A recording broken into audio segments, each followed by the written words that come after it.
Alors la DDI, Direction déléguée à l'immobilier, est une direction qui a été créée en 2015 quand on a voulu centraliser la fonction immobilière du Crédit Immobilier de France au sein du siège. L'idée, c'est que cette direction, elle se compose de deux pôles. Un pôle que j'anime avec Laurence Bury, qui s'occupe de faire les évaluations, les expertises immobilières. L'idée étant d'évaluer les valeurs des sous-jacents, des gages pour lesquels nous avons pu faire des financements à nos clients.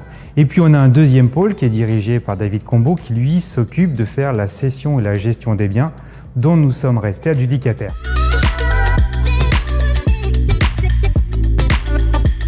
Le Crédit Immobilier de France est équipé d'une structure marchand de biens que je représente.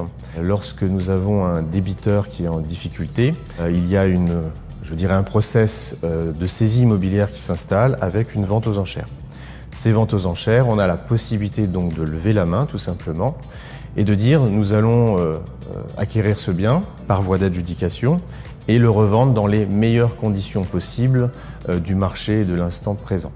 Donc, je m'appelle François Chauffier, je suis alternant au sein du pôle immobilier du Crédit Immobilier de France depuis septembre de l'année dernière jusqu'à septembre 2023. En tant que gestionnaire immobilier, j'ai la charge de la gestion des dossiers depuis que nous sommes adjudicataires du bien, c'est-à-dire depuis que notre service contentieux nous transmet le dossier, c'est-à-dire depuis que nous sommes propriétaires du bien.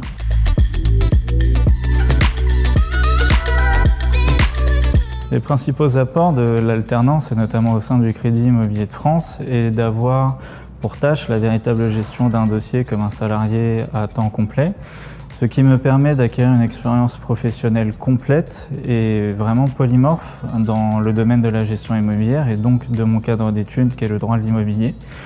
L'avantage de l'alternance permet d'acquérir une expérience professionnelle qui est largement profitable à l'issue des études, notamment sur un marché qui est aujourd'hui très concurrentiel en sortie d'école.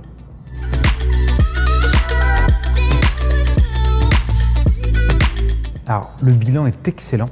Moi, j'y vois deux avantages. Le fait d'avoir ces contrats de qualification sur des cycles courts, ça nous oblige à nous relancer dans des cycles de recrutement, d'avoir des gens pendant une année et puis de garder une certaine activité, une certaine nouveauté entre guillemets dans la relation qu'on peut avoir avec elle. Et puis d'un point de vue purement pratique, c'est des gens qu'on choisit pas forcément sur la qualité du CV, mais comme on aime à le dire avec Laurence, on va chercher parfois des gens avec des profils un peu atypiques, des gens qui ont envie d'apprendre, qui ont envie de savoir, et ça, des gens curieux, des gens motivés, c'est une vraie ressource. On a de très bons résultats, ça fait maintenant 5 ans qu'on fait ça, on a 100% de placement de tous nos contrats de qualification, que ce soit à la gestion ou que ce soit à l'expertise. Donc en fait, nous, on a décidé de prendre des alternants n'ayant aucune connaissance de l'expertise. On préfère le savoir-être au savoir et il faut juste qu'elle nous présente vraiment de l'enthousiasme pour le poste.